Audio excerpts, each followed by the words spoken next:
Hey guys, what's up? Welcome back to another interesting video stress free studies. Class 11 के second semester के Jimmy Valentine's के videos already 2 part आ चुके हैं और आज ही हमारा थर्ड क्लास है। तो कोशिश करता हूँ जितनी जल्दी हो सके ये चैप्टर को ख़त्म किया जाए, क्लोज किया जाए। और सिर्फ जल्दी नहीं, जितनी अच्छी तरीके से मेरे से हो सकता है मैं उतनी अच्छी तरीके से आप लोगों को पढ़ाने की कोशिश करता हूँ। तो और ज़्यादा टाइम ना वेस्ट करते हुए चलिए आज की वीडियो स्टार्ट करते हैं। सो थर्ड पार्ट में क्या आता है? One afternoon Jimmy Valentine and his suitcase climbed out of the mail hack in Elmore, a little town 5 miles off the railroad town in the Black Jack country of Arkansas. अब क्या होता है, एक दिन दोपहर को Jimmy Valentine अपने suitcase के साथ एक मेल हैक यानी कि मेल ट्रेन में चढ़ता है और वहां से एक छोटे टाउन जाता है जो कि वहां से 5 miles की दूरी पर है, off the railroad down the Black Jack country of Arkansas. अब इस एरकानसस को ब्लैक जैक कंट्री क्यों कहा गया है? क्योंकि ये एरकानसस में वो जो लैंड है वो बहुत आ, बिल्कुल ही फर्टाइल नहीं है। ठीक है, वहाँ पे खेती बाड़ी उतनी अच्छी होती नहीं है, इसीलिए वहाँ पे जो मेन जो खेती होती है या फिर मेन जो प्लांट्स वहाँ के होते हैं उसे कहते हैं ब्लैक जैक ओक। ठीक है, एक ओक ओक की एक वैरायटी है जिसे ब्लैक जैक ओक कहा जाता है, इसीलिए इस कंट्री को कहा जा रहा है, इस जगह को कहा जा रहा है Black Jack country of Arkansas. Now आगे क्या होता है? Jimmy looking like an athletic young senior just home from college went down the board sidewalk toward the hotel. अब जिमी किस तरीके से दिख रहा है? एक यंग सीनियर, जस्ट मानो कॉलेज से वो वापस आ रहा है, हैंडसम यूथ है भाई। वहां से वो कहाँ जाता है? ना साइड वॉक से, साइड वॉक मीन्स फुटपाथ, किधर? ना होटल की ओर वो जा रहा है। A young lady cross the street passed him at the corner and entered a door over which was the sign the Elmore Bank। अब भाई यहाँ से ट्विस्ट हमारी कहानी में आ रहा है। अब वो जब रास्ते पे जा रहा होता है तो एक यंग लेडी उसे क्रॉस करती है, एक सड़क के एक मोड़ पे एक लड़की उसे क्रॉस करती है और एक दरवाजे के अंदर जाती है, जिस दरवाजे के ऊपर लिखा हुआ होता है द एल्मोर बैंक, यानी ये एक बैंक है। और जिमी भाई प्रोफेशन में, भाई प्रोफेशन वो क्या है, पेशे से क्या है, आप सभी को पता है। तो वो यहाँ पे किस लिए आया है? उसी बैंक में डकैती करने को आया है। ठीक है, और ये लड़की वहीं पे जा रही है। Jimmy Valentine looked into her eyes and forgot what he was and became another man। Jimmy Valentine ने उसकी आंखों में देखा और वो भूल ही गया कि वो कौन है। बिल्कुल ही मानो वो अलग किस्म का इंसान बन गया वहां पे, यानी कि जिसे हम कह सकते हैं वे love at first sight. Okay, अब आगे क्या होता है? She lowered her eyes and coloured slightly. अब भाई रिएक्शन भाई दोनों तरफ है, एक तरफ तो है नहीं। जिमी वैलेंटाइन के उसे देखने के बाद उस लड़की ने भी आंखें नीची की, धीरे से उसने थोड़ा ब्लश किया। The young man of Jimmy style and looks way scarce in Elmore. अब भाई जिमी की तरह स्टाइल वाले और हैंडसम यूथ भाई तो इस शहर में तो कहाँ ही देखने को मिलते हैं।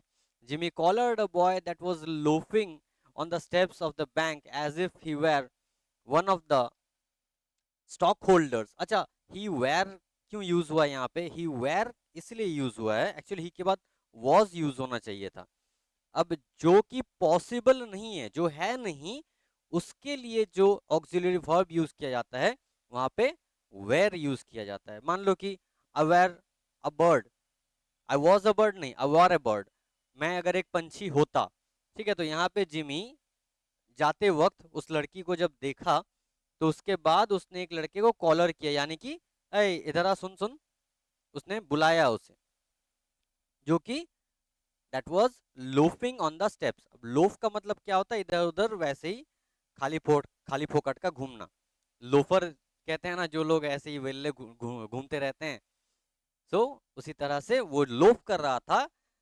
That's why he was loafing on the steps of the bank as if he were on the one of the stock holders. अब उस लड़के से इस तरीके से क्वेश्चंस करने लगा कि मानो कि वो लड़का मतलब जिमी एक्चुअली एक स्टॉक होल्डर है। Okay, and began to ask him questions about the town, feeding him dimes at the intervals। अब उसे उस शहर के बारे में पूछताछ करने लगा और फिर उसे बातों के बीच बीच में वो पैसे भी देता रहा। By and by, the young lady came out looking royally unconscious of the young man with the suitcase and went her way. अब भाई लड़कियों की एक खासियत होती है कि अगर उन्हें कोई पसंद आ भी जाए तो वो भाई इग्नोर ही करते हैं। तो यहाँ पे भी इस बंदी के साथ ऐसा ही हो रहा है। अब बातों के बीच में वो लड़की बैंक से बाहर आती है और looking royally unconscious of the young man, और जिमी को मान लो उसने देखा ही नहीं है, पूरा बिल्कुल इग्नोर करते हुए वो आगे निकलती गई। Isn't that young lady poly Simpson? भाई ये ट्रिक को लड़के अप्लाई मत करना, यहाँ पे जिमी अप्लाई कर रहा है, ये देख लो। अब उस लड़के से पूछा, अच्छा अच्छा अच्छा, ये लड़की, ये जो मैडम है, ये इनका नाम क्या पॉली सिम्पसन है ना? पता नहीं है उसे? ट्रिक है भाई। आस्क जिमी विथ सस्पिशियस गाइल। मानो कि उसे संदेह हो रहा है। अच्छा, सस्पिशियस, सस्पिशियसली वो पूछ रहा है, अच्छा ये लड़की क्या मिस पॉली सिम्पसन है? नो, सेड द वन, नहीं, शी इज एनाबेल एडम्स, वो तो एनाबेल एडम्स है। हर पा ओन्स दिस बैंक, उसके पापा का बैंक है। भाई मिशन सक्सेसफुल। लड़की का नाम पता करना था भाई, वो तो पता हो गया। क्या नाम है लड़की का? उसका नाम है एनाबेल एडम्स, याद रखना, ये हमारे स्टोरी की हीरोइन है। हर पा ओन्स दिस बैंक, ये बैंक तो उसके पापा का है। पापा का बैंक है, बात ही कुछ अलग है। Where why do you come to Elmore for? अच्छा ये तो बताओ तुम एल्मोर आए किस लिए हो? उस लड़के ने जिमी से पूछा। अच्छा, is that a gold watch chain? I am going to get a bulldog.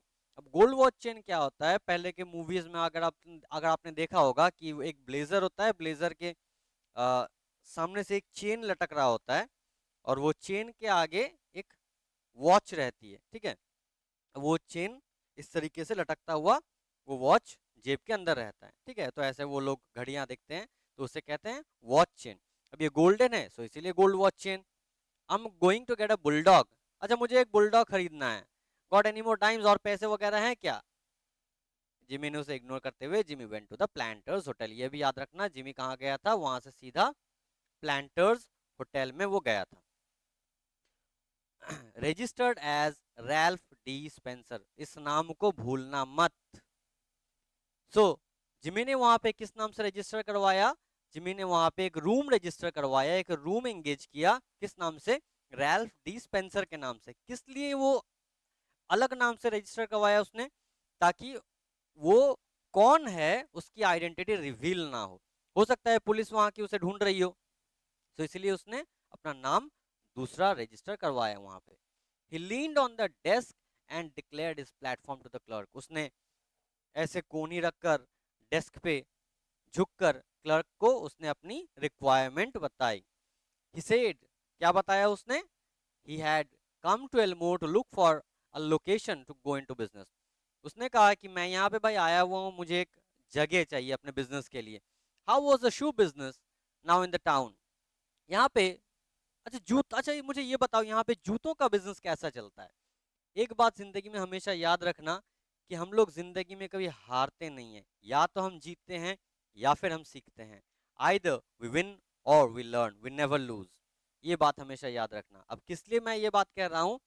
देखो यहाँ पे जिमी ने आकर किस बारे में बात किया? शू बिजनेस के बारे में, जूतों के बिजनेस के बारे में। अब वो जूतों का काम कारोबार उसे कहाँ से समझ में आया? जब वो जेल में था और उसे वहां पे जूते बनाने का काम दिया गया था। तो देखो वहां से उसने सीखा और यहाँ पे आके वो अप्लाई कर रहा है। क्यों? क्योंकि भाई उसे यहाँ पे रहना है। एनाबेल से मोहब्बत हो गई है, पहली नजर का प्यार है। Now in the town. So अब क्या उसने पूछा कि यहाँ पे जूतों का बिजनेस इस शहर में कैसा है? He had thought of a shoe business. वो वहां पे एक जूतों के बिजनेस के बारे में सोच रहा था। Was there an opening? अच्छा यहाँ पे क्या एक जूतों का स्टोर खोला जा सकता है क्या? The clerk was impressed by the clothes and manner of Jimmy. देखो भाई, एक बंगाली में कहावत है, आगे देखनदारी परे गुण बिचारी, आगे दर्शन भारी परे गुण बिचारी। तो पहले दिखावट भाई पहले आती है, फिर उसके बाद क्वालिटी आती है, ठीक है? तो इस पे मत जाना, क्वालिटी के ऊपर भागो भाई। लुक्स हमेशा धोखा दे सकती हैं। ओके सो अब वो क्लर्क क्या हुआ? क्लर्क ने जिमी के वो जो क्लोथ्स, उसके स्टाइल, उसके बात करने का तरीका, भाई उससे क्लर्क भी इंप्रेस है। He himself was something of a pattern of fashion to the thinly gilded youth of Elmore, but he now perceived his shortcomings. वो बंदा भी वो दिखने में तो भाई उतना मतलब उस हिसाब से एल्मोर के हिसाब से वो भी एक भाई अच्छा खासा हैंडसम बंदा है, बट जिमी को देखने के बाद उसे तो अपनी खामियां नजर आने लगी। ये बंदा तो भाई मुझसे भी 2 कदम आगे है। While trying to figure out Jimmy's manner of tying his four in hand, he cordially gave information. अब ये फोर इन हैंड कौन सी बला है? फोर इन हैंड एक्चुअली एक टाई जो बांधते हैं, नेक टाई जो बांधते हैं, पहनते हैं, वो टाई को नॉट करने का एक पैटर्न होता है, ठीक है, तो उसे कहते हैं four in hand. He cordially give the information. अब उसने इंफॉर्मेशन धीरे धीरे देते देते वो क्या उसकी वो टाई की नॉट को रिजॉल्व करने की कोशिश करी। ये बेटा इसने बांधा हुआ कैसे है? Okay, yes, there ought to be a good opening in the shoe line. जरूर यहाँ पे जूतों की एक बहुत अच्छी ओपनिंग हो सकती है। There wasn't an exclusive shoe store in the place. अब यहाँ पे जूतों का तो कोई खास शोरूम तो है नहीं, ठीक है, जूतों का कोई खास स्टोर है नहीं भाई, छोटा मोटा एक टाउन है यहाँ पे, कहाँ ये वगैरह स्पेशलाइज्ड कहाँ पे यहाँ आने वाले हैं। The dry goods and general stores handle them. अब जो लोग नॉर्मल जनरल स्टोर्स के मालिक थे वो लोग ही जूते वगैरह भी बेचते थे। अब आप लोग समझ ही रहे हो कि ये जगह उतनी खास कुछ अपडेटेड है नहीं भाई, थोड़ा एक गांव के टाइप का है, तो इसलिए वहां पे जूतों का कुछ स्पेशलिस्ट कोई है भी नहीं। Business in all lines was fairly good. Hoped Mr. Spencer would decide to locate in Elmore. अब यहाँ पे भाई बिजनेस तो खराब कुछ चलेगा नहीं, तो इसलिए मिस्टर स्पेंसर वहां पे रहने के बारे में सोचने लगा। He would find a pleasant town to live in and the people were very sociable. अब ये जगह भाई रहने के लिए अच्छी खासी है और यहाँ के जो लोग भी हैं वो बहुत ही मिलनसार लोग हैं। Mister Spencer thought he would stop over the town a few days and look over the situation. अब मिस्टर वैलेंटाइन या फिर कह लो मिस्टर स्पेंसर, ठीक है, इसने सोचा कि यहाँ पे चलो कुछ दिन रुकते हैं और यहाँ की इस शहर की हाल हकीकत कुछ देखते हैं, उसके बाद आगे डिसीजन लेंगे। No, the clerk needn't call the boy. Boy means वो जो आप लोग किसी होटल में जाते हो तो वहाँ के जो लोग होते हैं, आपका सूटकेस वगैरह आपके सामान वगैरह जो कैरी करके ऊपर रखते हैं, तो उसके बारे में कहा गया। तो अब क्लर्क को किसी लड़के को या फिर वो जो काम करता है उसे बुलाने की जरूरत नहीं है। He would carry up the suitcase himself. It was rather heavy. Jimmy अपनी सूटकेस खुद ही कैरी कर लेगा क्योंकि ये काफी भारी है। क्यों उसने नहीं बुलाया? क्यों किसी को शक ना हो जाए एक सूटकेस इतना हैवी कैसे हो सकता है। चलो नेक्स्ट देखते हैं। Mr. Ralph Spencer, the phoenix that arose from Jimmy Valentine's ashes left by the flame of a sudden and alterative attack of love, remained in Elmore and prospered. अब mister Ralph Spencer, यहाँ पे देखो एक mythological bird का जिक्र किया गया है, फीनिक्स। अब फीनिक्स होता क्या है? फीनिक्स एक एक्चुअली एक माइथोलॉजिकल बर्ड है। अपना का Harry Potter and the chamber of secrets देखा होगा तो उसमें भी प्रोफेसर डम्बलडोर के केबिन में या रूम में मान कह लो, वहां पे एक फिनिक्स बर्ड था। अब ये फिनिक्स बर्ड क्या होता है? फिनिक्स एक माइथोलॉजिकल बर्ड है। सो इस बर्ड ये बर्ड दुनिया में एक टाइम में एक ही बर्ड रह सकता है, मल्टीपल बर्ड्स एक टाइम में दुनिया में नहीं रह सकते। तो ये कैसे होता है? फिनिक्स जब बूढ़ा हो जाता है तो उसे आ, वो खुद को आग लगा लेता है, उसके बॉडी में खुद से आग लग जाता है और उसके जो राख होती है उसकी, उसी राख से एक बेबी फिनिक्स का जन्म होता है। ओके, सो यहीं पे कहा गया है mister Ralph Spencer the Phoenix that arrows from Jimmy Valentine's ashes. अब मिस्टर रैल्फ स्पेंसर ये कौन है? ये एक फिनिक्स है जो कि जिमी वैलेंटाइन के राख से निकला हुआ है। Ashes left by a flame, और ये राख कहाँ से बना है? और ये राख एक आग से बना हुआ है। और वो आग कैसे लगी हुई है? Of a sudden and alternative attack of love. ये आग भाई मोहब्बत से लगी हुई है। ये मोहब्बत की आग है जिसने जिमी वैलेंटाइन को जलाकर उसकी राख से रैल्फ स्पेंसर को बनाया है। यानी मोहब्बत भाई इंसान को बदल सकती है।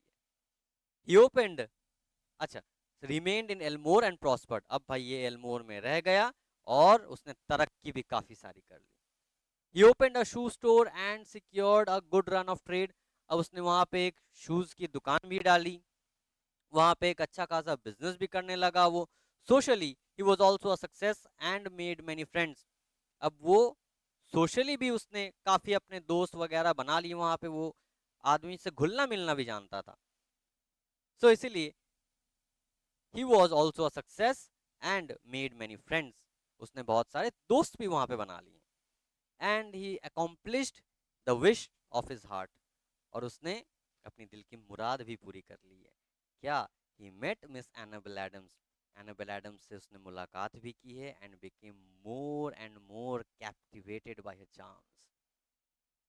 उसने एनाबेल एडम्स से मुलाकात की और धीरे धीरे धीरे धीरे उसकी खूबसूरती, उसकी क्वालिटीज में और भी बंदी, ट्रैप्ड होता गया, उलझता गया उसकी मोहब्बत में। At the end of a year, एक साल बाद, अब हम लोग एक साल बाद की कहानी देख रहे हैं। At the end of the year, उस मतलब उस साल के आखिर में, the situation of mister Ralph Spencer was this, साल के आखिर में मिस्टर स्पेंसर की हालत अब कुछ ऐसी है, he had won the respect of the community, वहां के लोकल लोगों की इज्जत भाई उसे मिल चुकी है। इस शू स्टोर वाज फ्लरिशिंग, उसका उसकी जो जूतों की जो बिजनेस थी वो भी तरक्की में थी। And he and Annabel were engage to be married in 2 weeks, और 2 हफ्तों में उन लोगों की शादी भी होने वाली थी, उन लोगों की एंगेजमेंट भी हो गई है और 2 हफ्तों में वो लोग शादी भी करने वाले हैं। Mister Adams the typical plodding country banker approved of mister Spencer. ये जो टिपिकल टाइप के इंसान है मिस्टर एडम्स, इन्होंने भी जिमी को एक्सेप्ट कर लिया। Annabel's pride in him almost equalled her affection. Annabel की मोहब्बत और उसकी मतलब एनाबेल की जो मोहब्बत थी जिमी के लिए, या फिर कह लो रैल्फ डिस्पेंसर के लिए, उतनी ही थी जितना उसे रैल्फ डिस्पेंसर पर घमंड भी था। अब he was as much at home in the family of Mr. Adams and that of Annabel's married sister as if he were already a member. अब वो एडम्स की फैमिली में इतना घुल मिल चुका है वहां पे, मिस्टर एडम्स के साथ, एनाबेल की एक मैरिड सिस्टर है उसके साथ, कि मानो वो उनके फैमिली का एक मेंबर ही हो। यहाँ पे भी देखो कि were already a member, was नहीं है, वेर है, मानो की हो, वो एक्चुअली में नहीं था, कि इस तरह से वो उन लोगों से घुल मिल रहा था कि मानो कि वो उनकी फैमिली का एक मेंबर हो। ओके, सो आज की क्लास में हम लोग इतनी दूर ही डिस्कस करेंगे। लास्ट पार्ट इसके बाद वाले वीडियो में आएगा, तो प्लीज आप लोग इस चैनल को सब्सक्राइब करो, इस वीडियो को अपने दोस्तों के साथ शेयर करो, क्योंकि आप लोगों के शेयर, लव के साथ ही मुझे, लव के थ्रू ही मुझे इंस्पिरेशन मिलती है, और आगे भी मैं वीडियोस बनाता रहूंगा। सो आज के वीडियो में बस इतना ही, मिलते हैं अगली वीडियो में। Till then, good bye.